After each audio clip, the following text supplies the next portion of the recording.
So I did the thing every single reviewer told us not to do, and that was buying the Switch 2. I have no regrets, but also I don't recommend this for the average person. First, I'm not really here to cover the controversies, like you don't own the console and about the physical games, whether they are the Game Gear cards or not. I don't really give a shit about that, because physical media has been dead for quite some time now. And the thing is, at the end of the day, people just buy these things to play games on them. As did I. This is a system seller for me. Why? Because I got Mario Kart 8 on the Wii U in 2014, and this is the first actual new game since. Needless to say, I've been much anticipating this, but also that doesn't mean the average person is a massive Mario Kart fan. First of all, as you've already seen, this character select screen is abysmal, but I'm not too worried about that. If we go to the vehicle select, we've got stats that are hidden, of course, naturally, like every single Mario Kart game. Again, I don't care about that. We're going to look at the map, though. This is where things get interesting. For example, in this cup here, we have Crown City. In a cup later down, we have Crown City. Again, which one was it? Yeah, there. Now, don't be fooled. These are actually two different tracks, but they're not at the same time. You've got like two tracks in the same location. So stuff like this I originally had doubts about. I'm like, are we cheaping out in the content department? The answer is actually no. There's more tracks than you even realize. You see this section here. You've probably driven through that if you've gone between some of these tracks. It's actually a battle course, and you don't really know that unless you play the battle mode. Which, by the way, from what I've seen, looks really watered down in this game. I haven't touched it. I don't intend to because I don't care. Look at that, 2 modes. They did the thing they did in Mario Kart 8 on the Wii U, where they give you fucking actual tracks as battle tracks again, but we have a couple interesting ones. First of all, missed opportunity to bring back Thwomp Ruins from Wii. I'm very disappointed about that. And this is actually the big ring you drive through on the way between several courses. But the closer you look into the game, the more you actually realize that these are kind of hidden everywhere. So, for example, outside Boo Cinema, there are literally all 3 Ghost Valley tracks from the SNES. There might be a 4th in the original game, I'm not sure, but nonetheless, there are 3, or the first 3. But I will say, even if they're not actually included as part of the track list, the SNES track inclusions were very good. Like, they're actually spread throughout the open world. We've got Vanilla Lake, we've got 2 variations of Choco Island, all the 3 Ghost Valleys, we've got right beside Cooper Beach 2. We also have the original Cooper Beach 1 just sort of sitting there as an Easter egg. I will say that naming it Koopa Troopa Beach feels like a hate crime. Again, an SNES track that we do actually have in the track list, this one was done justice. They put 3 Mario circuits into one and they're combined, or you play just one of them, but it's random depending on which track you race from. Which leads us into the next point, which is actually one of the criticisms I have with the game, and a lot of people have with this game. It's the fact that when you play the game online and you play the next track, most of the time you're going to be driving from the track you just played to the track you've chosen next. The way to mitigate this is to either pick random every time, or occasionally there is a track option that is not in a straight line road. But yeah, when you're playing online, there's a lot of straight line racing, which for now is like, okay, it's the main gimmick of the game, but it will get monotonous. Monotonous? Fucking I can't speak. It's not particularly just the highway driving I don't like, but it's the fact that no matter what the track is, you only get 1 lap to finish off the race when you actually reach the track. It's a complaint everyone has. It applies to Grand Prix. It applies to online races.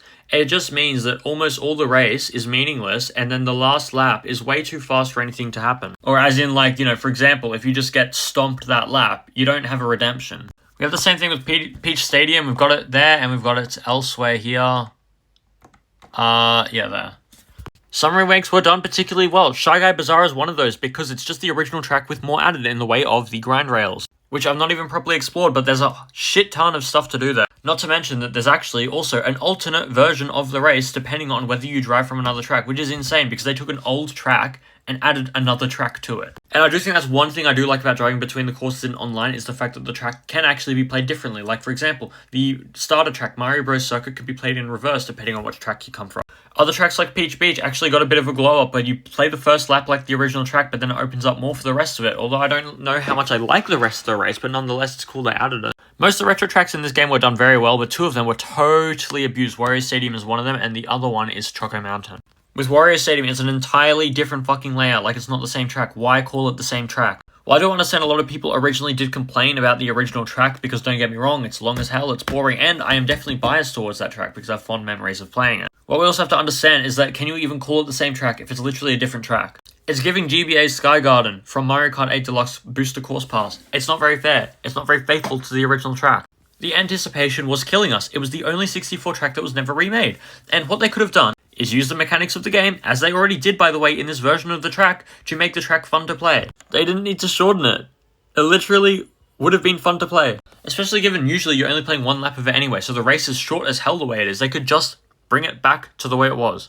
Choco Mountain's not like bad is that it's actually the same loud. It just looks so weird. It has none of the same vibe anymore. But here I am nitpicking the game. These are kind of things that don't matter. But we are missing a few things. 200cc not being there, kind of ridiculous. The fact that you cannot just play 3 laps in online whenever you want, kind of ridiculous. I love the free roam. I don't agree with the critics who are complaining there's nothing to do because the whole point of free roam is to roam freely. But what I will say is that when it comes to the P switches and the question mark pads and the peach tokens, they all have the same function of giving you a sticker.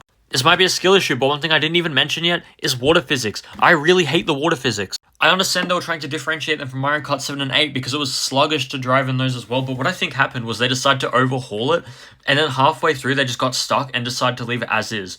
Because, yeah, a lot of people appreciate the change and like the fact you can trick off waves. To me, it feels very sluggish. It feels like you lose control easily, which might be the point. But I think something game developers seem to forget about water physics is that they focus too much on the real-life physics and forget the fact that when it comes to the actual experience, the player experience, and also the human experience when you're doing water activities in the real life, in the real world, water activities like jet boat or jet ski or stuff like that is thrilling. It's fun. You don't feel like you're trapped. So needless to say, this game did a terrible job emulating that feel, but I mean, every game does, so whatever. But given we have a whole open world and a fairly big portion of it is literally water, and it also takes up a huge portion of like loads of tracks, granted there are alternate routes of course, but to me it really does kill a part of the game. At the end of the day, this is a very, very expensive game on a very, very expensive console that has to somehow compete with the original Mario Kart 8 Deluxe from the original Switch, which is a way more complete and way more polished game. And while I do think Mario Kart World has the potential to be better, and while I'm obviously enjoying it more at the moment, because obviously after 11 years of playing Mario Kart 8, yes, I'm going to be burnt out from that game. I also have to acknowledge at this point the Mario Kart 8 is the better deal for most people, and especially people who aren't avid Mario Kart fans and people who weren't absolutely dying to get this new game. But seriously, there's a lot I like the intermission tracks, like the in-between sections, some of them are legitimately good, some of them are legitimately fun, especially the ones where you actually go through old SNES tracks, and that's what I like. When these things are included as Easter eggs, you get extra tracks scattered throughout the game. The way you actually get to interact with the world, and interact with the vehicles, and drive other vehicles, and even a lot of the missions are quite fun. There's a lot to do, there's a lot of fun to be had, there's insane shortcuts that I've not mastered. The mechanics are fun. The driving is fun. It feels a little bit heavier than Mario Kart 8, but once you get used to it, it's fun. Like, water physics aside, I think this is like the most mechanically fun Mario Kart game, at least from launch day, that they've ever released. But then throughout, we just have some really weird, odd design decisions. Like, why are a lot of intermission tracks literally driving dead straight in water? Dead straight.